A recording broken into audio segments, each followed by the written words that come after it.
किसी वस्तु का वास्तविक प्रतिबिंब कौन बना सकता है? तो आंसर हो जाएगा उत्तल लेंस। कौन बना सकता है? उत्तल लेंस।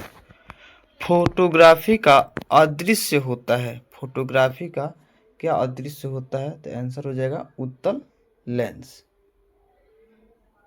प्रकाश का चाल न्यूनतम होता है। प्रकाश का चाल जो कम होता है, कहाँ पे कम होता है? तो कांच में। कांच में, ये ऑप्शन के अनुसार देख लिया जाएगा। कांच होगा तो कांच में। अवतल दर्पण के सामने वस्तु को कहाँ रखने पर प्रतिबिंब समान साइज का बनेगा? तो आपका आंसर हो जाएगा वक्रता केंद्र पर। कहाँ रखने पर? वक्रता केंद्र पर। स्नेल का नियम, स्नेल का जो होता है नियम, उसको बताने के स्नेल का नियम क्या होता है? तो स्नेल का जो नियम होता है वो होता है म्यू बराबर साइन आई बटा साइन आर। स्नेल का नियम क्या होता है? म्यू बराबर साइन आई बटा साइन आर। उत्तल लेंस के सामने वस्तु कहाँ रखने पर प्रतिबिंब वस्तु के बराबर आकार का बनेगा? उत्तल लेंस के सामने वस्तु को कहाँ रखने पर प्रतिबिंब वस्तु के समान आकार का बनेगा? तो उत्तर हो जाएगा वक्रता केंद्र पर। उत्तल लेंस के सामने वक्रता केंद्र पर। प्रश्न है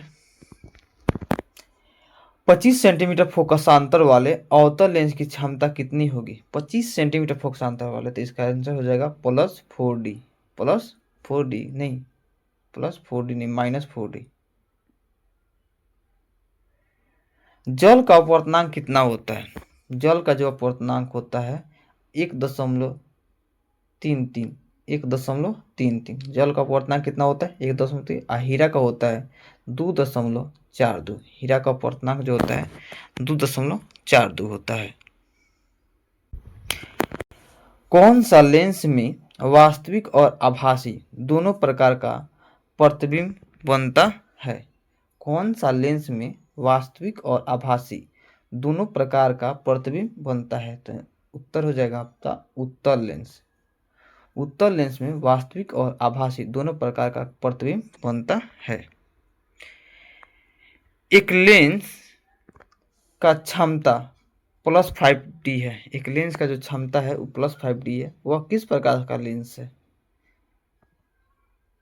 वह किस प्रकार का लेंस है? अब मिसप्रिंट हो गया है। उस लेंस की क्षमता +5D है तो वो किस प्रकार का लेंस है? तो उत्तल लेंस होगा। और आंसर का लेंस का है तो यहाँ पर उत्तर हो जाएगा। 1 मीटर फोकसांतर वाले किसी अवतल लेंस की क्षमता ज्ञात कीजिए। 1 मीटर फोकसांतर वाले किसी अवतल लेंस की क्षमता क्या होता है? 1D। क्या होता है? 1D। एक प्रयोगशाला में अवतल दर्पण द्वारा किसी बिंब का प्रतिबिंब एक पर्दे पर प्राप्त किया जाता है।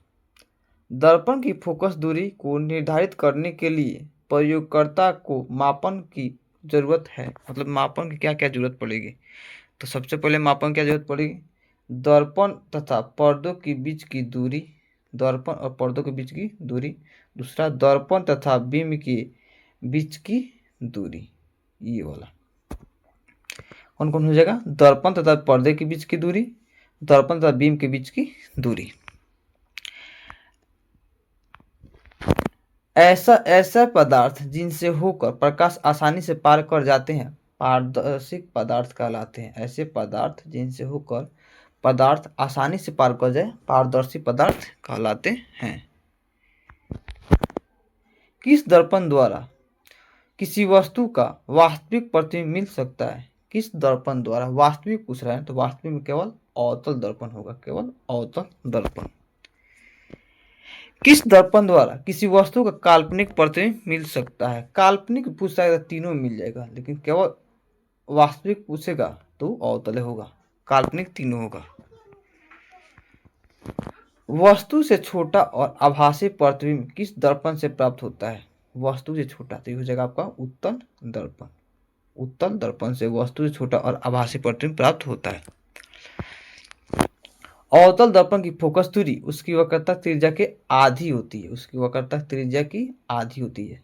अवतल दर्पण की फोकस दूरी उसकी वक्रता त्रिज्या की आधी होती है। मोटर गाड़ी के चालक के सामने कौन सा दर्पण लगा रहता है? चालक के सामने कौन सा दर्पण लगा रहता है? तो उत्तल दर्पण, जो साइड मिरर के रूप में कार्य करता है। उत्तल दर्पण द्वारा बना प्रतिबिंब होता है। उत्तल दर्पण द्वारा बना प्रतिबिंब कैसा होता है? काल्पनिक और सीधा। उत्तल दर्पण द्वारा बना प्रतिबिंब कैसा होता है?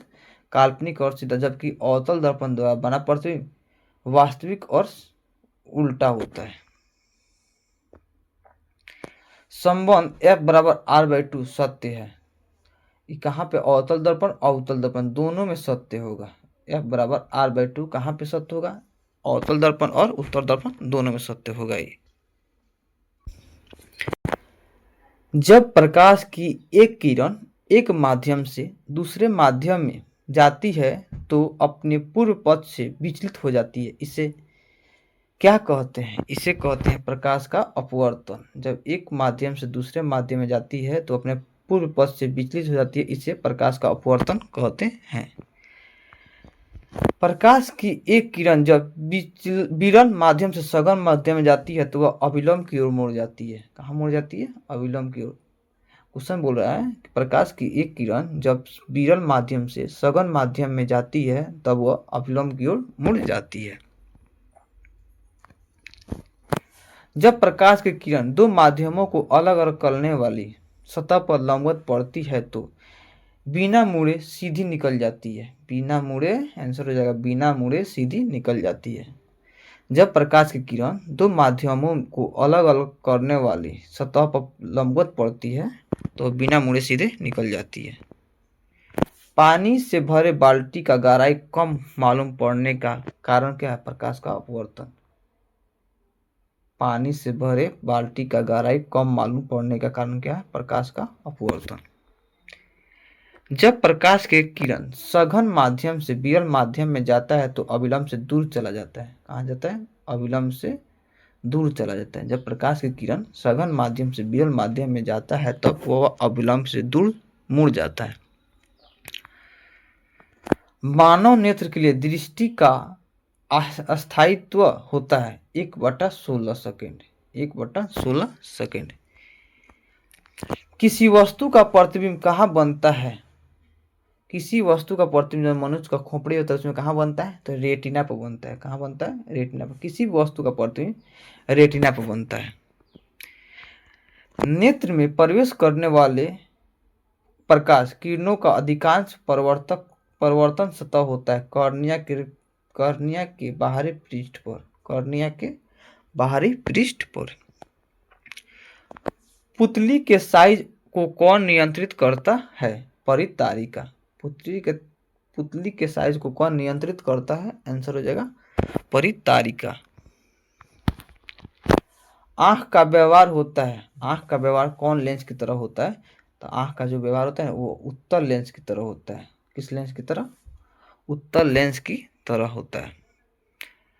मानव नेत्र में किस प्रकार का लेंस पाया जाता है? मानव नेत्र में किस प्रकार का लेंस पाया जाता है? तो उत्तल लेंस। मानव नेत्र में उत्तल लेंस पाया जाता है।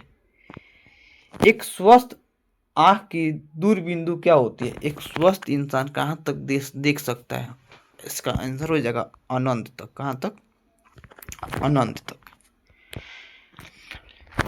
समान दृष्टि के वयस्क के लिए सुस्पष्ट दर्शन की अल्पतम दूरी लगभग कितनी होती है? तो 25 सेंटीमीटर। अल्पतम दूरी कितना होती है? 25 सेंटीमीटर। नेत्र द्वारा किसी वस्तु का कैसा प्रतिबिंब बनता है? नेत्र द्वारा किसी वस्तु का कैसा प्रतिबिंब बनता है? आंसर हो जाएगा वास्तविक तथा वास्तविक उल्टा और छोटा। वास्तविक उल्टा और छोटा। निकट दृष्टि दोष दूर करने के लिए चश्मे में किस प्रकार का लेंस का व्यवहार होता है?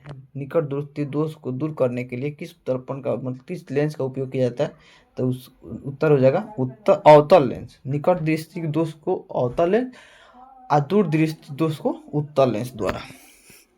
क्वेश्चन है किस लेंस का उपयोग कर दीर्घ दृष्टि को संशोधित किया जाता है? किस लेंस का उपयोग कर दीर्घ दृष्टि को संशोधित किया जाता है। तो आपका आंसर हो जाएगा उत्तल लेंस। किस दृष्टि दोष को अवतल और उत्तल दोनों लेंसों से बनी द्विफोकसी लेंस द्वारा संशोधित किया जाता है? तो जरा दृष्टिकोण। जरा दृष्टिकोण में अवतल और उत्तल दोनों लेंसों से बनी द्विफोकसी लेंस द्वारा संशोधित किया जाता है। जो नेत्र निकट स्थित वस्तु को